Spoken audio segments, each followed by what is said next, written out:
मानवा की शुरुआत होती है एक ब्रेकिंग न्यूज़ से, जहां पर बताया जाता है कि एक नया वायरस डिटेक्ट हुआ है, टी वायरस, और इस वायरस के इफेक्ट दिखने शुरू हो गए हैं। वहीं खड़े लोग न्यूज़ देखते हुए कह रहे होते हैं कि क्या सच में ऐसा कोई वायरस डिटेक्ट हो चुका है। वहीं भीड़ के पीछे एमसी खड़ा होता है। वो टाइम में पीछे आ चुका है। उसे यकीन नहीं हो रहा था कि वो उस समय के 10 दिन पहले आ चुका है, जहाँ पर अपोकलिप्स वो कह रहा होता है कि वायरस को पूरी तरह फैलने में अभी 10 दिन लगेंगे, तो मुझे अपने लिए कुछ तैयारी कर लेनी चाहिए बैकअप के लिए। क्या मैं इस वेयर हाउस से सारा सामान चुरा लूँ और किसी पहाड़ पर चला जाऊँ? फिर उसे याद आता है कि मैं ऐसा नहीं कर सकता। ज़ोंबीज़ तैरना और टनल खोदना भी शुरू कर देंगे। अगर मैं पहाड़ पे चला भी जाऊँ तो मैं एक जगह ज़्यादा देर तक नहीं रुक सकता। हमें अगर ज़िंदा रहना है तो मूव करते रहना होगा। अपने बंदे का नाम होता है शायू। वो इस सुपरमार्केट का एम्प्लॉय होता है। उसके पास ना ही सेविंग है, ना ही घर है, ना ही कार है। उसके पास बस थोड़ी बहुत शेविंग है। वो परेशान हो रहा होता है कि मैं अब क्या कर सकता हूँ। तभी उसके पास डिंग करते हुए एक नोटिफिकेशन आती है कि गोडेस स्क्वाड, आपको सिस्टम को पूरी तरह एक्टिवेट करने के लिए एक ज़ोंबीज़ को मारना पड़ेगा। एमसी भागता है और एक इमरजेंसी में रखी कुल्हाड़ी, जिसका यूज़ इमरजेंसी में होता है, उसको उठा लेता है। उसे चिल्लाने की आवाज़ आती है कि मैनेजर मुझे छोड़ दो। एमसी उसकी तरफ भागता है और सोच रहा होता है कि मुझे पता है पिछली लाइफ में मैनेजर ही उससे पहला अटैक हुआ था। हमें दिखाया जाता है कि मैनेजर एक लड़की के पीछे भाग रहा होता है। वो लड़की गिर जाती है और मदद के लिए बुला रही होती है। तभी अपना एमसी आता है और उसको गर्दन पे मार के उसे जान से मार देता है। ये देख के लड़की शॉक हो जाती है और उसका नाम बुलाती है। अपना बंदा कहता है कि क्या तुम ठीक हो? वो भी कहती है कि मुझे बस थोड़ा सा डर लग रहा था। सिस्टम का भी नोटिफिकेशन आता है कि आपने एक ज़ॉम्बी को मार दिया है, तो ऑफिशियली सिस्टम एक्टिवेट हो चुका है। फिर हमें बताया जाता है सिस्टम के बारे में कि गोडेस सिस्टम है। आपको लड़कियों को रिक्रूट करना पड़ेगा एज अ एम्प्लॉय, लेकिन लड़कियों का लुक भी अच्छा होना चाहिए, चार्म भी अच्छा होना चाहिए और फिगर भी अच्छा होना चाहिए। और आप जैसे जैसे लड़कियों को रिक्रूट करते रहेंगे, आप उन्हें एम्प्लॉय बनाते रहेंगे, तो आपकी स्ट्रेंथ बहुत ही ज़्यादा इंप्रूव होती जाएगी। एमसी ये पढ़कर सोच रहा होता है कि मेरे पास पहले से ही कैंडिडेट है। एमसी पीछे मुड़ता है और रेन से उसका हाथ मांगता है। जैसा ही अपना एमसी उसका हाथ पकड़ता है, सिस्टम से नोटिफिकेशन आता है कि एक कैंडिडेट डिटेक्ट हुआ है। Name Shaoren, female, warehouse manager, overall rating 95। उसकी जो स्किल होती है, जो एट्रीब्यूट आता है, वो सभी टीममेट्स का, आने वाले टीममेट्स की सभी एट्रीब्यूट्स को डबल करना होता है। ये देखकर वो खुश हो जाता है, लेकिन वो भूल जाता है कि उसने रेन का अभी भी हाथ पकड़ा हुआ है। इसलिए तभी वो चिल्लाती है कि तुमने मेरा हाथ बहुत ही ज़्यादा ज़ोरों से पकड़ा होता है। अपना बंदा सॉरी मांगता है। फिर हमें पूरी इंफॉर्मेशन दिखाई जाती है। रेन की जो एबिलिटी है वो सभी मेंबर्स की एट्रीब्यूट डबल कर देगी। और रेन के पास एक ऐसी, क्योंकि रेन वेयर हाउस की मैनेजर है, तो वो तुरंत के तुरंत 1 लाख मीटर की स्पेस स्टोरेज क्रिएट कर सकती है। एमसी ये देखकर खुश हो जाता है कि उसके पास काफ़ी लार्ज एरिया स्पेस स्टोरेज आ चुका है। वो अपनी इधर उधर नज़र घुमाता है। उसे दिखता है कि फूड, क्लोथिंग और बहुत सारी चीज़ें उस वेयर हाउस में पहले से ही रखी हुई हैं। वो सोचता है कि मैं अपनी स्पेस स्टोरेज में इन सभी को गैदर कर सकता हूँ, यहाँ तक कि मैं पूरी सिटी की चीज़ों को अपनी स्पेस स्टोरेज में गैदर कर सकता हूँ। तभी रेन उसे जगाती है और उसे उसकी मदद करने के लिए थैंक यू बोलती है। सिस्टम से नोटिफिकेशन आती है कि रेन ऑफिशियली मेंबर बन चुकी है, तो आपकी सभी एट्रीब्यूट्स को 2 गुना बूस्ट कर दिया गया है। तभी रेन ये नोटिफिकेशन देख के शॉक हो जाती है और अपने हमसे पूछता है कि क्या वो भी इस सिस्टम को देख पा रही है। रेन कहती है कि जब से तुमने मेरा हाथ थामा था, तब से मैं भी ये सब देख पा रही हूँ। रेन कहती है कि मुझे ये सब देख के कुछ ठीक नहीं लग रहा है। एमसी कहता है कि मुझ पर विश्वास रखो, एक्चुअली मैं वो हूँ जिसने तुम्हें ये पावर दी है। अगर मैं तुम्हें ढंग से बताऊं तो हम दोनों का इसमें फ़ायदा है। और रेन से बताता है कि एक्चुअली मैंने तुम्हें सिस्टम के ज़रिए अपने साथ कॉन्ट्रैक्ट कर लिया है। ये देख कर रेन शॉक हो जाती है। अपना बंदा कहता है कि तुम्हें मेरी मदद करनी पड़ेगी इस वेयरहाउस को खाली करने में। वो मन में सोचता है कि अभी सोसाइटी को पता नहीं चला है इन ज़्यादा कोलैप्स के बारे में, लेकिन आज के बाद थाउजेंड ऑफ ज़ॉम्बीज रोज अपेयर होने लगेंगे। रेन उससे पूछती है कि हम इन सबको चुराने क्यों वाले हैं। अपना बंदा कहता है कि मैं तुम्हें फोर्स नहीं करूंगा और मुझे तुम्हें अपनी स्क्वाड से भी रिमूव करना पड़ेगा, लेकिन उससे पहले मैं तुम्हें बता दूं कि अपोकलिप्स शुरू हो चुकी है। मैनेजर सबसे पहला बंदा था इस चीज़ को काउंटर करने वाला, और आगे चल के ऐसे बहुत सारे लोग होंगे जो ज़ॉम्बीज बनेंगे और पूरी सोसाइटी कोलैप्स हो जाएगी। हमें सरवाइव करने के लिए ये सब करना ही होगा। अगर तुम सच में चाहती हो कि हम भी इस तरह ज़ॉम्बीज बन के मर जाएं और ये सारा खाना सप्लाईज वेस्ट हो जाए, तो मैं तुम्हारे ऊपर छोड़ता हूँ। रेन ये सब सुनकर डर गई होती है। तभी हमें किसी चिल्लाने की आवाज़ आती है। एक बंदा ज़ॉम्बीज बन चुका होता है और वो अपनी ही वाइफ को काट रहा होता है। वहाँ के लोग उसकी मदद करते हैं। ये देखकर रेन घबरा जाती है और सोचती है कि जैसा यून ने कहा था, एपोकलिप्स शुरू हो चुकी है। वो कहती है कि मैं तुम पे विश्वास करती हूँ। एमसी ये सुनकर खुश हो जाता है और वो कहता है कि चलो तो हम यहाँ से सब कुछ गायब करते हैं, और वो वहाँ की सिक्योरिटी डिफेंस तोड़ देता है। रेन पूछती है कि हम सबसे पहले क्या ले। अपना बंदा कहता है कि हमें फूड से स्टार्ट करना चाहिए। वो फूड के डब्बे पे हाथ रखता है और कहता है स्टोर, तो वहाँ का पूरा शेल गायब हो जाता है। रेन पूछती है कि तुमने ये कैसे किया। एमसी कहता है कि तुम हाथ रखो और मन में कहो स्टोर। रेन सभी चीज़ों को स्टोर करने लगती है। वो खुश होकर कह रही होती है कि मुझे पता नहीं था कि मैं इतनी जल्दी इन सबको स्टोर कर पाऊंगी। अपना बंदा कहता है कि हमें आगे बढ़ना चाहिए क्योंकि हमें और भी चीज़ें इकट्ठा करनी है, जैसे कि चॉकलेट, बिस्कुट, कैंडी और भी बहुत सारी चीज़ों का नाम लेता है। रेन कहती है कि मैं हर बार ये नहीं कर पाऊंगी। जब भी मैं स्टोर करती हूँ तो मेरी मेंटल हेल्थ और स्पिरिचुअल एनर्जी दोनों ड्रेन हो जाती है। हम वेयर हाउस को पूरी तरह से स्टोर करने से पहले ही थक जाएंगे। एमसी सीरियस होकर कहता है कि तुमने सही कहा, हमें पहले कुछ ज़रूरी चीज़ें स्टोर कर लेनी चाहिए। वो कहता है कि जैसे कि नमक। वो कहता है कि इस अपोकलिप्स दुनिया में नमक ही एक ऐसी चीज़ है जो सबसे ज़्यादा काम आती है। इससे पहले कि वो उस नमक को स्टोर कर पाता, रेन पूरी शेल्फ ही गायब कर देती है। रेन कहती है कि हम एक एक बॉक्स इकट्ठा करने से पहले हम पूरे शेल्फ को स्टोर कर सकते। एमसी ये सुनकर खुश हो जाता है कि ये तो बहुत ही ज़्यादा बढ़िया आइडिया है। वो उसकी तारीफ करते हुए उसे जीनियस बताता है और कहता है कि हमें इस वेयर हाउस को जल्द से जल्द क्लीन करना पड़ेगा। वो कहती है कि हमें और कहाँ जाना है। अपने हमसे पूछता है कि क्या वो फिर से डर गई है। रेन कह रही होती है कि मैं डरी नहीं हुई, बल्कि मुझे तो ये तो बहुत ही ज़्यादा थ्रिल लग रहा है। फिर दोनों एक के बाद सभी वेयर हाउस को खाली कर देते हैं। दोनों थक के बैठ जाते हैं और रेन उसे याद दिलाती है कि हमें कुछ ठंडी चीज़ें भी स्टोर कर लेनी चाहिए। एमसी कहता है कि एक मैनेजर से यही एक्सपेक्टेड था। फिर रेन उससे शर्मा के पूछ रही होती है क्या जब अपोकलिप्स पूरी तरह फैल जाएगा क्या मैं उसके साथ रह सकती हूँ। एमसी कहता है कि तुम ये कैसे क्वेश्चन पूछ रही हो, ऑफकोर्स तुम मेरे साथ रह सकती हो क्योंकि तुम ही तो वेयर हाउस की मैनेजर रहोगी और हमने कॉन्ट्रैक्ट भी तो किया है। रेन उसका धन्यवाद करती है और कहती है कि तुम सबसे बढ़िया हो, आपसे जो तुम कहोगे मैं वो सब कुछ करूंगी। तो हमें अब क्या करना चाहिए। दोनों फ्रीजर रूम में पहुंचते हैं। दोनों की किड़किड़ी बज रही होती है। एमसी कहता है कि हमें यहाँ आने से पहले कुछ कपड़े पहन लेने चाहिए थे। रेन कह रही होती है कि हम इससे पहले कि कुछ स्टोर कर पाए हम इस ठंड से ही ना मर जाए। वहाँ पर एक वार्निंग आती है कि सभी स्टोर से इमीडिएटली लीव कर सकते हैं और दूसरे फ्लोर के ऊपर कभी ना जाएं। ये सुनकर रेन कह रही होती है कि हमें अब क्या करना चाहिए। एमसी उसे शांत करा होते हुए कह रहा होता है कि हमें सेकंड फ्लोर से ही नीचे जाना चाहिए। एमसी मन में सोच रहा होता है कि आज वेयर हाउस में 2 ज़ॉम्बीज डिटेक्ट हुए हैं, एक तो मैनेजर हुआ था और एक सेकंड फ्लोर पर है। एमसी देखता है कि लोग चिल्ला रहे होते हैं कि 3 लोग मारे जा चुके हैं, यहाँ तक कि सिक्योरिटी गार्ड को भी नहीं छोड़ा गया। ये देखकर एमसी रेन को अपने पास खींचता है और कहता है कि मेरे पास रहना। ये देखकर कि एमसी उसे सेव कर रहा है, रेन ब्लश करने लगती है। फिर दोनों ज़ॉम्बीज की तरफ जाने लगते हैं। वहाँ पर वे देखते हैं कि एक ज़ॉम्बीज एक आदमी को खा रहा होता है। एमसी सोचता है कि मुझे ज़्यादा शो करने की ज़रूरत नहीं है, यहाँ पर पुलिस आ ही जाएगी। सबसे पहले हमें ज़रूरत है सप्लाईज की, इससे पहले कि एपोकलिप्स पूरी तरह से फैल जाए। जहाँ से लोग भाग रहे होते हैं वे देखते हैं कि इमरजेंसी डोर ब्लॉक हो चुका है। अपना बंदा कहता है कि हम यहाँ से नहीं निकल सकते, हमें कोई और रास्ता देखना पड़ेगा। वो एक खिड़की को तोड़ता है और वहाँ से कूद जाता है और रेन को कहता है कि तुम कूदो, मैं तुम्हें कैच कर लूँगा। रेन उस पर विश्वास करके कूद जाती है और अपना बंदा उसे अपनी बाहों में कैच कर लेता है।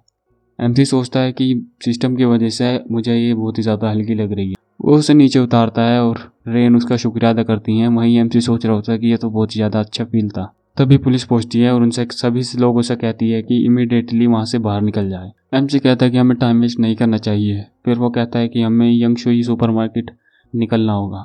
हमें दिखाया जाता है कि वहाँ के भी स्टोरेज वे खाली कर देते हैं। रेन कह रही होती है कि यहाँ पर ज़्यादा कुछ नहीं था। एमसी कहता है कि हम इसमें कुछ कर नहीं सकते। तभी हमें दिखाया जाता है कि मिलिट्री आ चुकी होती है और वह सभी लोगों को वार्निंग दे रही होती है कि अभी अपने घर में सुरक्षित पहुँचें और हमारे साथ कोऑपरेट करें। उनमें से एक आर्मी मैन कहता है कि तुम दोनों, क्या तुमने वार्निंग नहीं सुनी? अभी के अभी अपने घर जाओ। रेन कहती है कि हमें अभी क्या करना चाहिए, क्या हम अपनी सुपरमार्केट में नहीं जाएंगे? बंदा कहता है कि यहाँ पर पुलिस और मिलिट्री दोनों आ चुकी है तो हम अभी मूव नहीं कर सकते, हमें रात का इंतजार करना पड़ेगा। रेन कहती है कि मैं तुमसे रात को मिलूंगी, पर अपना एमसी कहता है कि नहीं, तुम अभी घर नहीं जा सकती, तुम मेरे साथ रहोगी, क्योंकि अगर तुम एक बार घर पहुंच गई तो तुम्हें बाहर निकलना बहुत ही ज़्यादा मुश्किल हो जाएगा क्योंकि लॉकडाउन लग चुका है। रेन पूछती है कि आखिर हम फिर रहेंगे कहाँ, अगर हम बाहर रहते हैं तो वे हमें पकड़ लेंगे। अपना एमसी कहता है कि मुझे पता है कि हमें कहाँ जाना चाहिए, हम जाएंगे गोल्डन लेक होटल। ये सुनकर रेन भी शौक हो जाती है कि गोल्डन लेक होटल, पर वहाँ जाने के लिए तो सिर्फ एक ही ब्रिज है, वो बंद होगा। अब नामसी कहता है कि मेरे पास एक रास्ता है। वो कहता है कि हम इजीली नाव में जाकर पीछे से घूमकर वहां पर पहुंच सकते हैं। एमसी फिर उसे जल्दी करने को कहता है कि इससे पहले कि पूरी सिटी शट डाउन हो जाए हमें जल्द से जल्द करना होगा। फिर हमें सीन दिखाया जाता है CSCT गवर्नमेंट हॉल का। एक सीनियर ऑफिसर कहता है कि अभी की सिचुएशन बहुत ही ज़्यादा सीरियस है। 100 अटैक हो चुके हैं, 324 डेथ हो चुकी हैं और पूरा पुलिस सिस्टम ही डिस्ट्रॉय हो चुका है। वो कहता है कि मुझे हाई अथॉरिटी से पता चला था कि और मैंने न्यूज़ में भी देखा है कि पिछले 1.5 महीने से इस वायरस के सिम्टम्स दिखने शुरू हो गए हैं। पहले इतने ज़्यादा नहीं था और हमारी गवर्नमेंट कुछ पेशेंट्स को डील करवा रही थी, लेकिन अभी इस ज़ोंबीज वायरस का आउटबर्स्ट हो चुका है और हाई अथॉरिटी ने हमें कहा कि सभी लोगों को घर से बाहर ना निकलने दें और पूरी तरह लॉकडाउन लगा दें। फिर वो सीरियस होकर कहता है कि सभी लोग समझ गए। सभी लोग कहते हैं यस सर। हमें फिर एक स्पीड में भागती हुई कार का सीन दिखाया जाता है। लड़की कह रही होती है कि चार्ली तुम धीरे क्यों नहीं चलाते। लड़की उसे कह रही होती है कि ये USA नहीं है, अगर हमारे साथ कुछ हुआ तो यहाँ पर कोई हमें बचाने वाला नहीं होगा। लेकिन लड़का उसे इग्नोर कर देता है। लड़की सोच रही होती है कि मैं इस जॉब से तंग आ चुकी हूँ। 1 महीने से मैं इसके ऐसे काम देख रही हूँ कि ये रोज पैसे खर्च करता है, ड्रिंक करता है और लड़कियों पे पैसे उड़ाता है। और आज जैसे ही इसे पता चला कि सिटी में ज़ोंबी देख गए हैं तो ये उन्हें देखने के लिए तुरंत गाड़ी निकाल ली। लड़की कहती है कि हमें वहाँ नहीं जाना चाहिए, बहुत ही ज़्यादा डेंजरस होगा। क्या हम वापस होटल में लौट सकते हैं। लड़का मन ही मन में सोच रहा होता है कि मैंने अभी भी एक मेडिसिन रिसीव की है, मुझे बस उसका टेस्ट करना है। तभी उस लड़के को कुछ तो भी फील होने लगता है। वो गाड़ी का ब्रेक लगाता है। वो लड़की पूछती है कि तुम्हारे साथ क्या गलत है। लड़का कहता है कि मुझे नहीं पता, बस मुझे अपने आप को नोचने का मन कर रहा है। लड़की घबरा जाती है कि आखिरकार इसके साथ क्या गलत है। लड़का उसके पास आता है जिसके मुंह से खून और आंखें से खून निकल रहा हो। ये देखकर लड़की घबरा जाती है और गाड़ी से उतरती है। गाड़ी से उतरते हुए भाग रही होती है और सोच रही होती है कि आखिरकार ये भी ज़ोंबी बन चुका है। वो अपनी सैंडल निकालती है और भागने लगती है। उसके पीछे पीछे चार्ली भी आ रहा होता है, लेकिन उसका पैर मुड़ने के कारण वो ज़मीन पर गिर जाती है। वो कह रही होती है कि मैं अभी हार नहीं मान सकती, क्योंकि अगर मैंने हार मान ली तो मैं यहाँ पर मर जाऊंगी। तभी उसे दिखाई देता है कि अपना यू और रेन आ रही होती है। फिर वो लड़की MC को हेल्प मांगती है। MC भी उसे देख लेता है और रेन से कहता है कि तुम केयरफुल रहना। वो अपनी इलेक्ट्रिक स्कूटी की रेस बढ़ाता है और अपने हाथ में स्टोरेज से अपनी एक्स निकाल लेता है। वो चलते चलते उसकी गर्दन काट देता है। ये देखकर वो जमीन पर पड़ी लड़की भी शॉक हो जाती है और अपना बंदा सोच रहा होता है कि वायरस अब बहुत ही जल्दी जल्दी फैलने लगा है। वो कहता है कि पहले विक्टिम वॉयलेंट होने शुरू हो जाते हैं, फिर वो ट्रांसफर होने शुरू हो जाते हैं, फिर वो और दूसरे विक्टिम ढूंढते हैं उनको ज़ोंबी बनाने के लिए। लेन उस लड़की के पास आती है और उसे पानी की बोतल देते हुए कह रही होती है कि क्या तुम ठीक हो। वो कहती है कि तुम्हारा शुक्रिया। अपना बंदा भी कहता है कि क्या तुम ठीक हो। वो भी कहती है कि तुम्हारे अगर मेरी मदद ना की होती थी शायद से मैं जिंदा नहीं होती। फिर वो अपना नाम बताती है, हान केन। तभी अपना बंदा नोटिस करता है कि ये भी एक गोड टियर ब्यूटी है। MC पूछता है कि वो क्या काम करती है। हान बताती है कि मैं एक सेक्रेटरी का काम करती हूँ। वो मानता है कि गोडेस लेवल सेक्रेटरी एक बहुत ही ज़्यादा अच्छी बात होगी कैंडिडेट करने के लिए। फिर MC उससे कहता है कि तुम थोड़ा मुंह मत करना, मैं तुम्हारा हाथ पकड़ना चाहता हूँ। ये देखकर वो शॉक हो जाती है। MC उसका हाथ पकड़ता है और मैच सक्सेसफुल हो जाता है। उसका नाम बताया जाता है कि हानियान, ऑक्यूपेशन सेक्रेटरी, और उसमें लिखा होता है कि गोडेस कोड में ये आ चुकी है और तुम्हारे सभी एट्रीब्यूट्स डबल हो चुके हैं। ये देख कर कि उसे एक और मेंबर मिल गया है, वो बहुत ही ज़्यादा खुश हो जाता है। वो अपना बंदा कहता है कि गोडेस टीम में शामिल होने के लिए कॉम्प्रिहेंसिव 95 होना बहुत ज़रूरी है। ये रूल बहुत ही ज़्यादा स्ट्रिक्ट है लेकिन फिर भी अच्छा है। कॉम्प्रिहेंसिव स्कोर, जहाँ तक कि मुझे पता है, इसका मतलब है जो लड़कियां काम करने में बहुत ही ज़्यादा अच्छी होती हैं। MC टीम इंफॉर्मेशन पे क्लिक करता है और वो देखता है कि उसकी एट्रीब्यूट बहुत ही ज़्यादा बढ़ चुके हैं। और जो सिस्टम में ये सब लिखा हुआ है ये सब मैं पढ़ने वाला नहीं हूँ, बस मैं हानि उनकी एट्रीब्यूट बता देगा कि उसकी जो एबिलिटी है वो मेंटल चार्म है। ये देख कर कि हैन के सामने एक स्क्रीन आ चुकी है, वो घबरा जाती है। फिर अपना बंदा कहता है कि तुम्हें मैं कैसे बताऊं। तभी रेन कहती है कि तुम चिंता मत करो, ये सब मुझ पे छोड़ दो। MC सोचता है सिस्टम के अकॉर्डिंग अगर देखा जाए हान का प्रोफेशन उसके रियल प्रोफेशन से मिलता है। लाइक वो रियल में बहुत ही ज़्यादा क्यूट है, ऐसे ही चार्म वाली स्किल मिली है। तभी सिस्टम के अकॉर्डिंग से पता चलता है कि वो भी अपने मेंबर्स का स्किल्स यूज़ कर सकता है। रेन हान को सारी बात बता देती है। ये देखकर वो शॉक हो जाती है। फिर हान MC से कहती है कि मैं समझ गई, अपनी टीम में लेने के लिए आपका शुक्रिया, मैं वही करूँगी जो आप मुझसे कहेंगे। अपना बंदा भी कहता है कि तुम्हें ये सब करने की जरूरत नहीं है क्योंकि हम टीममेट्स हैं। तभी वहाँ पर वार्निंग आती है कि जितने भी सिटीजन बाहर हैं वो अब तुरंत के तुरंत घर पहुँच जाएं। MC कहता है कि हमें जल्द से जल्द गोल्डन लेक होटल पहुँचना होगा हान एमसी से कहती है कि चार्ली ने एक प्रेसिडेंटल शॉट मतलब एक होटल बुक किया है, तो वो अब जबकि चार्ली मर चुका है तो हम उसका यूज कर सकते हैं। ये सुनकर एमसी भी खुश हो जाता है और रेन भी खुश हो जाती है कि वो इससे पहले आज तक किसी भी प्रेसिडेंटियल में नहीं रही है। हान रूम की तरफ की कार्ड लेने भागती है। वो जैसे ही देखती है कि गाड़ी में तो चाबी भी लगी हुई है, तो वो गाड़ी लेकर उनके सामने आती है और हान कहती है कि हमें डायरेक्ट इस कार से होटल पहुंच सकते हैं। ये देखकर दोनों खुश हो जाते हैं। फिर वे वहां से निकल जाते हैं। होटल पहुंचने के बाद अपना बंदा कहता है कि तुम दोनों मास्टर बेडरूम में सो जाना और मैं गेस्ट रूम में सो जाऊंगा। ये देखकर हान भी खुश हो जाती है। हान उनको पानी सर्व कर रही होती है और मन ही मन में सोच रही होती है कि कैप्टन कितने डाउन टू अर्थ हैं। एमसी हान से कहता है कि मैं रेस्ट करने जा रहा हूँ, जब रात हो जाए तो मुझे जगा देना। आधी रात हो जाती है और हान एमसी को उठाने जाती है। हान एमसी से कहती है कि खाना रेडी है, फिर हम उसके बाद जा सकते हैं। एमसी देखता है कि उसके लिए खाना तैयार है। वो पूछता है कि ये खाना किसने तैयार किया। हान कहती है कि ये रेन ने तैयार किया है क्योंकि होटल में लिमिटेड खाना है। एमसी उन दोनों की तारीफ करते हुए कहता है कि तुम दोनों ने बहुत ही ज़्यादा हार्ड वर्क किया है। हमें 10 मिनट के बाद का सीन दिखाया जाता है। वे देखते हैं कि मिलिट्री ने रोड लॉक कर दी गई है। एमसी दोनों को चिंता ना करने के लिए कहता है। तभी आर्मी देखते हैं कि उनके पास वे तीनों आ रहे हैं। उनमें से एक बंदा कहता है कि वे होटल लौट जाएं अभी के अभी। एमसी उसे अपना सेंट्रल कमांड का फेक आईडी कार्ड दिखाता है और उस पर मेंटल चार्म की स्किल यूज करता है, जिस वजह से वो मिलिट्री गार्ड अपने दोनों साथियों से कह देता है कि सब कुछ ठीक है। वे कार में जा रहे होते हैं। रेन उससे पूछ रही होती है कि क्या वो सच में सेंट्रल कमांड का ऑफिसर है। एमसी उसे ये बात बाद में बताने को कहता है।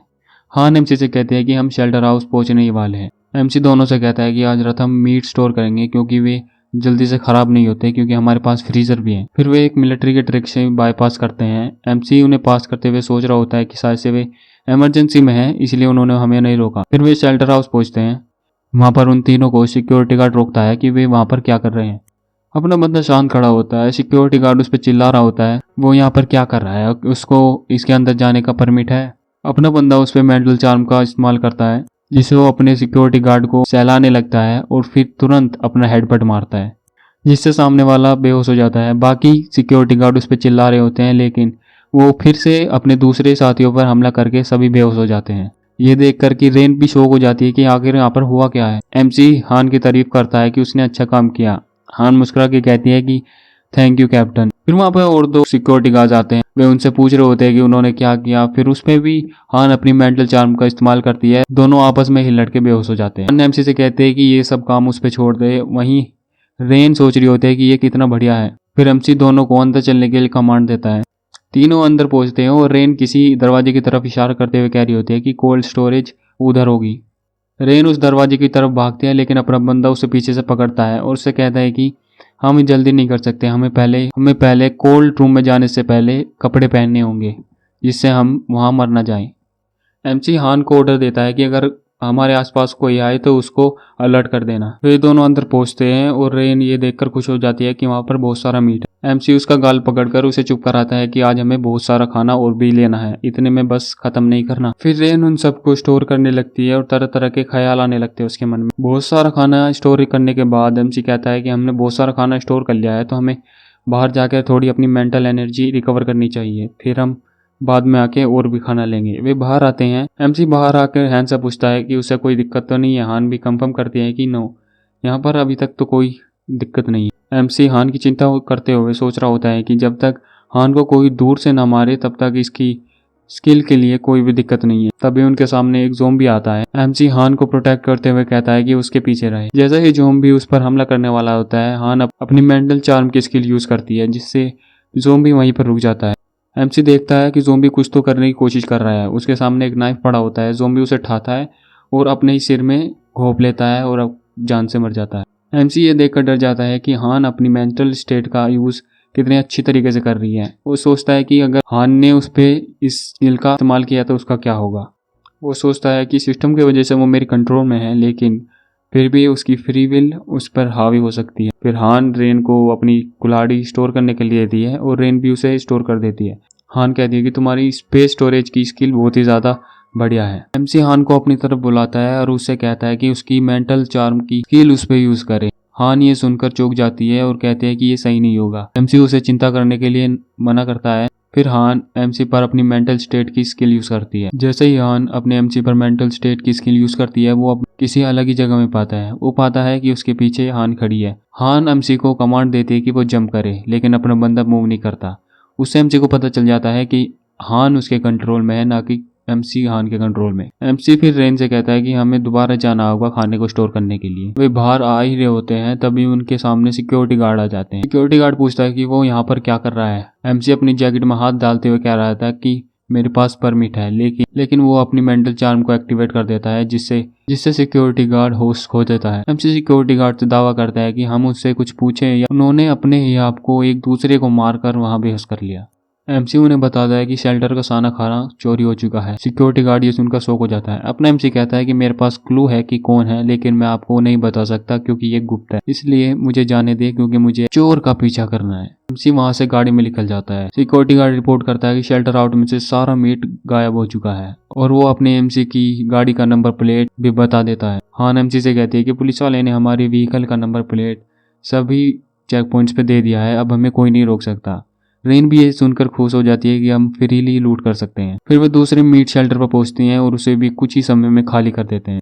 फिर पहले से 50 टन, दूसरे से 15 टन, तीसरे से 6 टन, ऐसा करके ये बहुत सारा मीट इकट्ठा कर लेते हैं। फिर हान बता रही होती है कि हमारे पास 550 टन पोर्क, 120 टन बीफ और 45 टन मटन हो चुका है। रेन खुश होकर कह रही होता है कि इतना सब कुछ तो हम पूरी लाइफ में नहीं खा सकते। एमसी मन में सोच रहा होता है कि हमें और भी टीममेट्स रिक्रूट करने पड़ेंगे, तो इतना भी मीट काफी नहीं होगा। फिर वे दूसरे वेयर हाउस के लिए निकल जाते हैं। फिर वे सभी रेड करके घर आ जाते हैं। एमसी बात लेकर बाहर आता है और उसे आवाज आ रही होती है कि हान ने बंस बनाए हैं। वो देखता है कि दोनों टॉवल में लिपटी हुई हैं। ये देखकर अपना बंदा थोड़ा नर्वस हो जाता है। एमसी भी सोच रहा होता है कि ये दोनों बाथरोब में क्या कर रही हैं। एमसी मन में सोच रहा होता है कि लगता है जिंदगी के अच्छे दिन आने वाले हैं। दूसरा दिन होता है, कमांड सेंट्रल दिखाया जाता है, जहाँ उस सीनियर अधिकारी को रिपोर्ट आ रही होती है कि हर जगह ज़ोंबीज फैल चुके हैं और वो कह रहा होता है कि टी वायरस हर जगह फैल चुका है और यहाँ तक कि उनके पास इतनी एबिलिटी आ चुकी है, ज़ोंबीज एक दूसरे को इन्फेक्ट कर रहे हैं। तभी सीनियर ऑफिसर को पता चलता है कि उनके सभी वेयर हाउस में से 700 टन प्लस मीट चोरी हो चुका है। वो सीसीटीवी फुटेज मांगने की डिमांड करता है जब वो देखता है कि हमारे 3 बंदे उन जगह से पाए गए हैं जहाँ पर वेयर हाउस चोरी हुआ है। और ये जान के शौक हो जाता है कि वे अपने आप को एजेंट बता रहे हैं। लगता है मुझे इनकी पर्सनल इन्वेस्टिगेशन करनी पड़ेगी। फिर वो उसके घर का पता करवाते हैं, जो कि होता है golden lake hotel. Senior officer बाकी को कहता है कि हम अभी उनसे मिलने जाएंगे। सीनियर ऑफिसर कहता है कि इन फेक्स की मैं खुद ही जानकारी करूंगा। वे जो सिक्योरिटी गार्ड आपस में लड़ रहे थे उनमें से सिर्फ 3 बचे हैं। वे भी इस हालत में नहीं है कि वो कुछ बता सकें। ये सुनकर वो ऑफिसर और भी ज़्यादा गुस्सा हो जाता है। हमसे उठता है और सोचता है कि हमारे पास अभी टाइम वेस्ट करने के लिए नहीं है। वो तैयार होता है और सोच रहा होता है कि हमारे लिए एक एक मिनट कीमती है। वो गर्ल्स के रूम में जाता है और देखता है कि दोनों उसी बाथरूम में सोई हुई हैं। वो उनकी चादर हटाता है, उन्हें उठने के लिए कहता है। एमसी हान को देखकर शौक हो जाता है क्योंकि हान बहुत ही ज्यादा सिडक्टिव वे में उठ रही होती है और उसकी तरफ देखती है। रेन भी उठती है और कहती है कि इतनी जल्दी सुबह क्यों होगी, और वो हैन से पूछती है कि मेरा बन किधर है। हान उसे जगाते हुए कह रही होती है कि जल्दी से उठ जाओ, कैप्टन हमें उठाने आए हैं। लेकिन रेन फिर भी नींद में कह रही होती है कि मेरे बंद किधर है। एमसी वहां से जाते हुए कह रहा होता है कि तुम कपड़े पहन लो, इतने में मैं नहा लेता हूँ। और यहीं पे आज का एपिसोड खत्म होता है। मैं अपनी वॉइस ओवर इम्प्रूव करने की कोशिश कर रहा हूँ। प्लीज़ सपोर्ट करना, लाइक करना, सब्सक्राइब करना। अगले एपिसोड में मिलते हैं। कमेंट में लिखते जाना है नेक्स्ट एपिसोड।